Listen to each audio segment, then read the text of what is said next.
And clear of the closing doors, please. No, they ain't closed yet.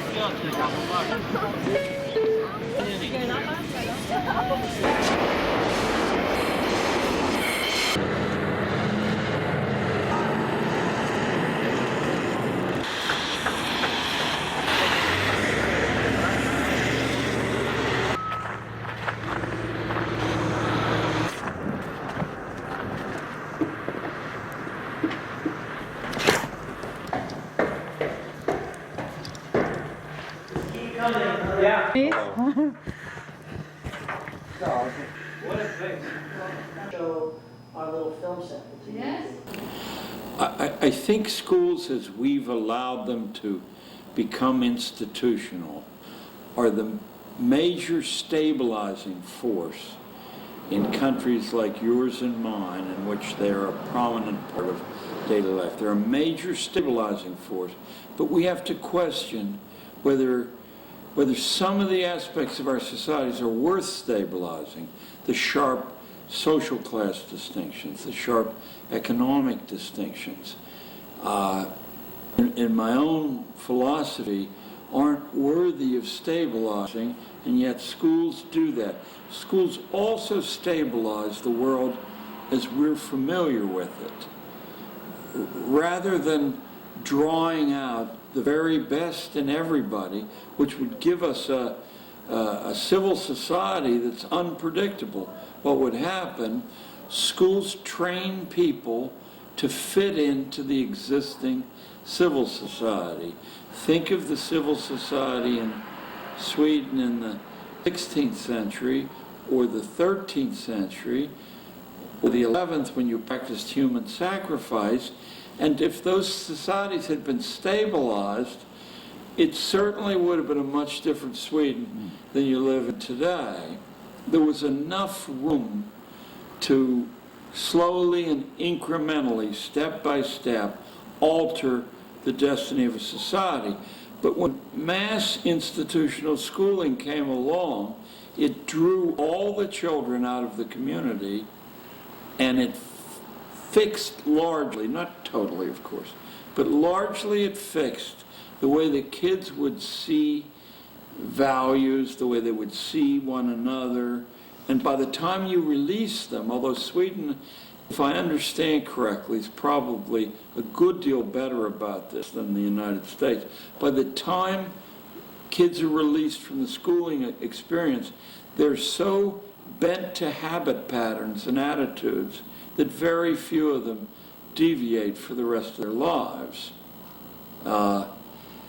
I think as a school teacher, teaching in a classroom for 30 years, that's a horrible thing, because we alienate a great number of these kids from themselves, and we absolutely guarantee that whatever their innate genius and talents are is very unlikely to be developed efficiently.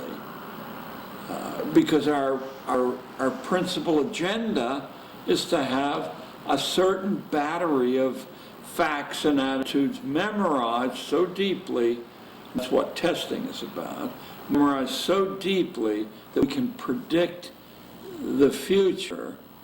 And not to be long-winded, but continue the idea, try to imagine a commercial society that could not predict what you're going to eat, wear, want in the future. It would be flying blind when women's clothing suddenly turns purple. It doesn't happen on the basis of a whim of a fashion designer, but on a basis of careful market testing of whether people are ready to shift from fuchsia, or red rather, and then the propaganda machine is geared up, and in Sweden as in the United States, the right people begin to wear purple, the right television people or film people or whoever your version of rock stars are, and then suddenly all the store windows are full of purple, and we get rid of our red clothing, even though it's brand new.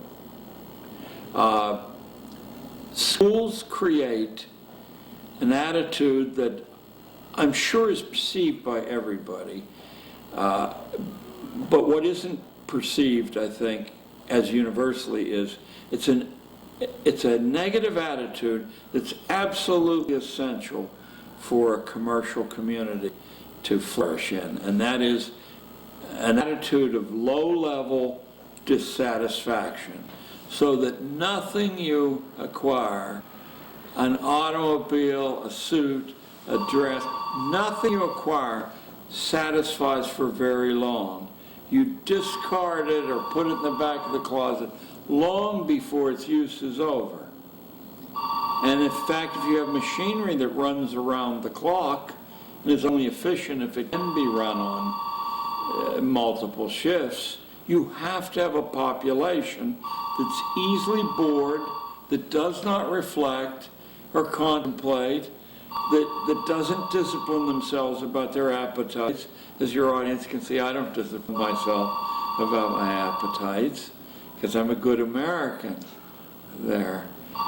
Without schooling, this training, which takes 7, 10, 12 years to set in, how would it occur?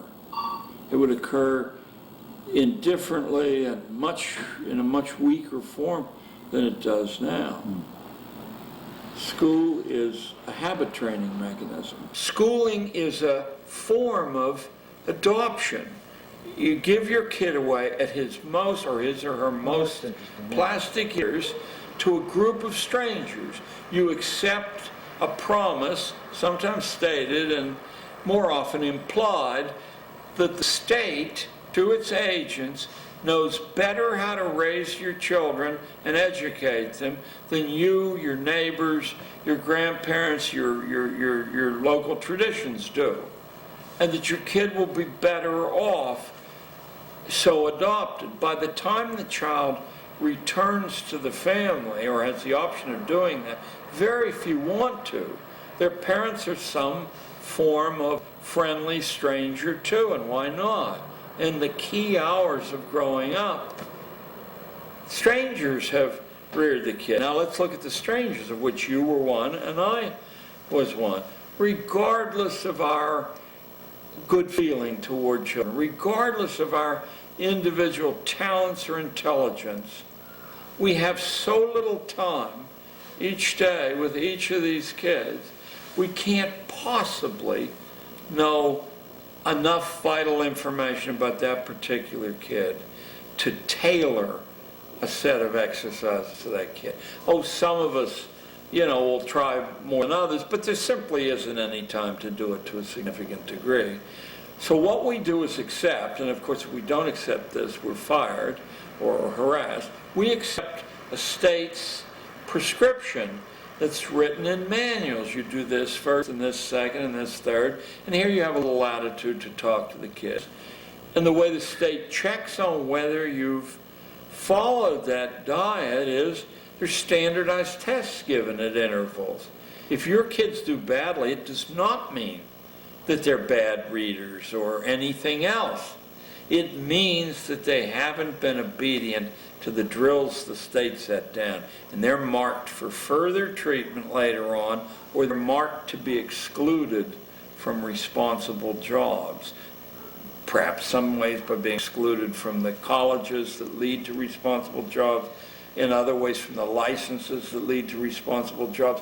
This was all worked out. It didn't evolve by a lot of rational people saying, we'll take this, this, and this from the past, then the next generation will take this, this, and this. This was set down largely in a handful of places. Prussia was perhaps the most prominent of those places. And the Prussian experiment leaped into the United States almost immediately in the 1840s, leaped into the United States. Its propagandists covered the country here. Its backers, its financial backers, set up the most important teacher training institutes and financed those institutes. And then no one was allowed to become a teacher who didn't more or less subscribe to the fact that experts could create a curriculum and pedagogues could administer it. Well, that's exactly what Horace, the Roman essayist, talked about in several of his essays. He said, the master creates the lessons. The pedagogue, the teacher, administers the lessons. But if you find the teacher creating the lessons or deviating from the direction those lessons are headed in, you get rid of the pedagogue. But the people who gave us schooling weren't these wealthy people. They were utopian thinkers who believed the family and tradition were the greatest obstacles to making a perfect society, a utopia. And every utopia that survived invents schooling long before we had universal force schooling. There were always little neighborhood schools, and they all invent universal schooling of a homogeneous variety in order to reach utopia. Now let's shift to the basis of your question, which is Rockefeller and Carnegie and J.P. Morgan. These people saw a different kind of utopia through solving the problem of production with high-speed machinery. They saw that material abundance could be created, and that want, first of all, of course, they thought they could become supremely wealthy, which they did. But secondarily, they weren't beasts. They thought that this material abundance, since they had abandoned a belief in a creator or an afterlife, this material abundance was the best that a human life could aim for. And to do that, the family had to be moved off center stage, and the children had to be processed like raw materials. These are the people who saw to it with their influence that when legislation that was wildly radical based on any past model was proposed, that the right legislators would vote that legislation through. They saw to it that money was available to build these vast piles of brick and stone and to drain children out of the community by the force of law, mind you. If you gave children and families options, it probably would take half a decade before many people tried the options. But I think inside of a decade, the institutional schools would vanish because they don't teach the way children learn, nor can they teach the way children learn. That's not what they're set up to do. They're set up to produce a predictable, homogeneous, safe product.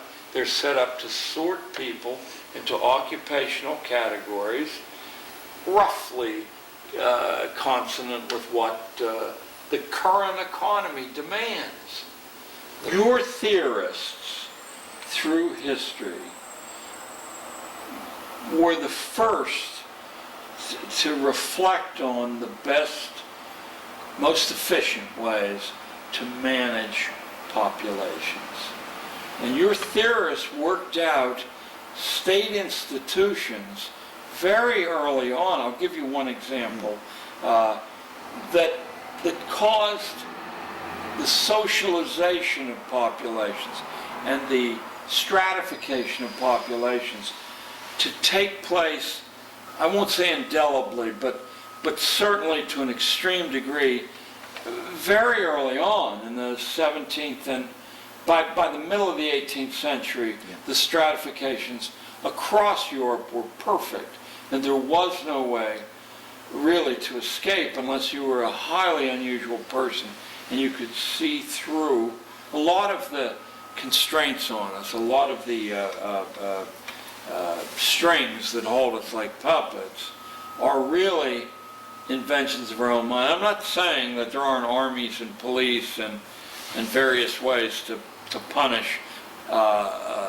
deviants, but there isn't any way to punish a large number of deviants. There isn't any way to do that. It's too expensive to even try to do it unless you can colonize the minds of children growing up so they become their own police. And they will report other children who are deviating. It's so efficient, it's so cost effective, and Europe worked this out very, very early. Let me give you one example, since most of you are Lutheran. And that's fine, that's fine. The Lutheran religion is one of the episcopal religions, like the British state religion of Anglicanism. Lutheranism is another way to make the head of the political state God's agent on earth. Now notice what the significance of that is. If the head of the political state is God's representative on earth, then all the priests or ministers or bishops are duty-bound to report deviation from the state policy right through the ranks of the church to the highest ranks, and those high ranks report to the head of the political state. In Luther's Germany, there were well over 100 separate principalities. It was a madhouse. Probably was one of the finest times in human history, because you could walk across the street or the river and they were doing it a different way. Yeah, I know I'm simplifying this, but when I get to what Luther did to revolutionize and set the stage for the unification of all these 100 or 150 Germanys, I think you'll see where I'm going.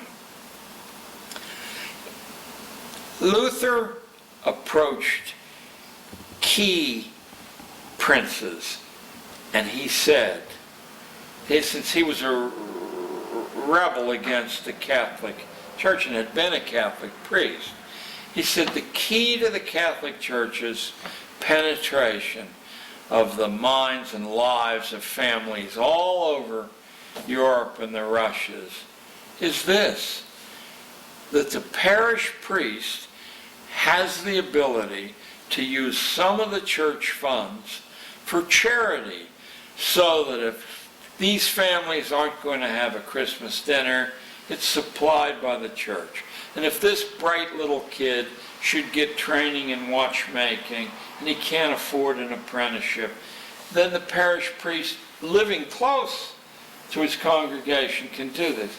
He said, what you need to do is appropriate all the social services that the Catholic Church is now delivering through local priests, and to vest these in the political state, so that welfare still exists and schooling still exists, etc., etc. But you now supplicate the political state rather than, he said, that will destroy the powerful hold of the church. And that was, in fact, done in Prussia, in Hanover, in Saxony. It spread through the German states, and the idea spread through Scandinavia. Not that the Scandinavians didn't have their own spins on this, but the idea that the state was the proper father. Even the term fatherland, I don't know if it exists in Swedish, but it's motherland over here, but it's fatherland there. Yeah. So the state is the father. And if parents deviate from the state's wisdom, they should be disciplined, and if they deviate too far, then the family should be permanently split up and the children given to someone who will be trustworthy. That's the beginning of, I think, the empire of Europe, where bit by bit the national sovereignties of the key countries, the most powerful countries, have been eaten away by supranational agencies. And schooling is the principal vehicle. A project was launched in the last quarter of the 19th century in England with powerful help from a few American families who believed that the separation of the two countries had been the worst event in human history, and they wanted to work toward a long-term reintegration of Britain, the whole English-speaking world, as one country. That was their goal of the agenda, and they knew this would take quite a long time. And I'm going to give your listeners a reference that will be from an impeccable source that traces the growth of this thing. So the idea was to bring about a globe under the direction of people who had been reared as the British upper classes had been reared, to be the fathers and protectors of lesser mortals. The idea came about partially from Charles Darwin's first cousin, a famous intellectual named Galton, Francis Galton. And the idea would be that the attitudes, the values that had been forged by the British upper classes, and the kind of society that they had tempered and designed, could become the clothing for the entire globe. And it would take time. I mean, one of the big things would be a common currency and a common language, but they knew that would be a long way off. So they began by setting up 23 bases all over the planet. Now, all those bases are still in business. The one in the United States is right up on 66th Street. It's called the Council on Foreign Relations. And they have different names in different places. But the idea was to draw into that club the best, the brightest, and the most influential people from the entire country, from all races and all walks of life, and to use those people as the resonator of the idea of globalization. And at some generation, not impossibly far in the future, everyone would live pretty much the same, think pretty much the same, eat pretty much the same. There would be colorful differences between Swedes and Americans, and you'd save those for folk festivals once a year, or from international food festivals. But essentially, you could predict people, whether they were Swedes, Italians, Americans, Nigerians. You could predict them because they all would have been processed the same way. The vehicle, not the sole vehicle, because all vehicles, including mass media, were to be brought into this effort, but the principal vehicle was forced schooling. Forced because you didn't want to leave an option open for most kids. The entire account of this is set down in a wonderfully scholarly book that has 12 or 13 or even 1,400 pages, written by the personal tutor of President Bill Clinton, William Jefferson Clinton, at Georgetown University. Was a history professor, a professor of international government named Quigley. The first name, Roland? Oh, he's not there. I think his name's Carol Quigley. Well, the book's available to get. Quigley was a historian's historian, and his reputation to this day is of the very highest. And but he's, I know the only people who ever hear of him are professional historians there.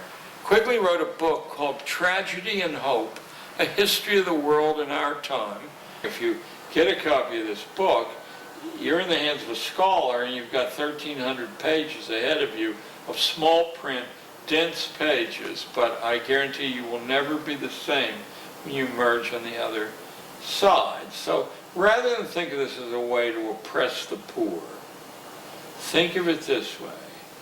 Once Charles Darwin wrote his second famous book, not Origin of Species, but The Descent of Man, which was published in England a little bit before this and in the United States in 1871, Darwin refined his theory of evolution. I hope you all know that Darwin was not an academic professor. What Darwin thought got circulated in drawing rooms all over the world before any academics heard of this. And Darwin's second famous book, Descent of Man, introduced into the community of the powerful in Europe and the United States as profound an idea as I've ever been able to track in human history. It was simply this: not everyone is evolving. A very small fraction of the human race is evolving. Everybody else is an evolutionary dead end. He particularly fingered the Irish, but you know, he spread around is an evolutionary dead end, and the principle he had discovered scientifically was that if evolutionarily advanced stock crossbred with the dead ends, that evolution would march backwards into the swirling mists of the dawnless past. There. Well, suppose you were a person of substance, or even a leading academic, and you had taken the burden of civilization on your shoulders, and you knew that 95% of the human race were dead ends. But now, what would be incumbent on you to do as a responsible person if you thought most people could ruin this march toward human perfection? Well, what Andrew Carnegie, but a lot of people, cooked up different additions to this plan. One of the things that was cooked up was to have forced institutional schooling that layered people so that they competed with one another, and the good breeding stock could be reserved at the very top of that pyramid, and usually in elite private boarding schools is where it's reserved. But there are some segments of public schools where it's reserved. Everybody else is set against each other's throats with these microscopic differences measured by completely invalid tests. I hope that's the right statistical word. But what I mean is the tests don't actually measure what they say they measure. If the tests say, for example, that you're a brilliant reader, it's almost predictable that you're not a brilliant reader. What you can do is go to a reading selection, and with 6, 7, or 8 kinds of information, you can quickly gloss the section, remove that piece of information, and check something on a multiple choice test. If anyone asks you a complex question about their reading selection, you don't know what they're talking about. They can answer factual questions, but they can't answer questions that ask them to gauge the significance or the relationship of characters, anything that requires what we might call higher order thinking, they can't answer. They can retrieve bits of information and check it off on a checklist. They had a portion of their brains had been removed. How? By increasing the frequency of these tests from first grade on to the point where what passed for an education was doing well on these tests, and maybe in a secondary sense, getting a pat on the head from the teacher, having the teacher call your little hand and wiggle in the air until somebody else is there. But nothing replaced doing well on those tests. So, as anybody with a good mind would do, even if they're not sure what's going on, they deduce the right strategy to follow. Why waste your time reflecting on things when you're only going to be asked these 6 or 7 kinds of information over and over and over again, right through college? And if you do well, your parents and other people, authorities tell you, well, there are places reserved for you, and eventually a place is reserved in medical school. Darwin says it's ordained by biology. You can't escape the slot you're put in, and if you try to escape, you'll pollute the person in the upper rank. They won't drag you up, you'll drag them down, and eventually, if enough people do that, all history will reverse itself, march backward, and it's already happening in Ireland. You didn't like the Irish. Among the ways that's done is to stratify very strictly schooling, to keep kids in schooling long enough that their ties to other forms of strength, their community, their tradition, their parents, or older brother, are so weakened that the authority, first in the form of a school teacher and a principal, and then in the form of all the voices who give orders, the people don't know how to bulk authority. And you show them enough examples of people whose lives were destroyed by doing that, that fear is the fuel that runs the evolutionarily retarded, keeping themselves in place forever. Now, this case is presented, it's not presented as succinctly as I said. You put this together like a mosaic from this event and that event and this event that doesn't, no one of which seem to make any sense. It's when they're all together and seen as a way to order the management of the human race and make it predictable, then you see that it's a tool of management theory, that some people learn to do higher order numbers and higher order literacies is necessary. Those people will be, if they're behaving themselves, they'll be vested with transmitting this to the next generation. But that most of us must be kept ignorant of the plan, addicted to punching buttons or watching television, addicted to our simple pleasures of pizza and a gallon of beer, and then we go to sleep and wake up and we punch buttons, is necessary to manage the kind of economy that these people created.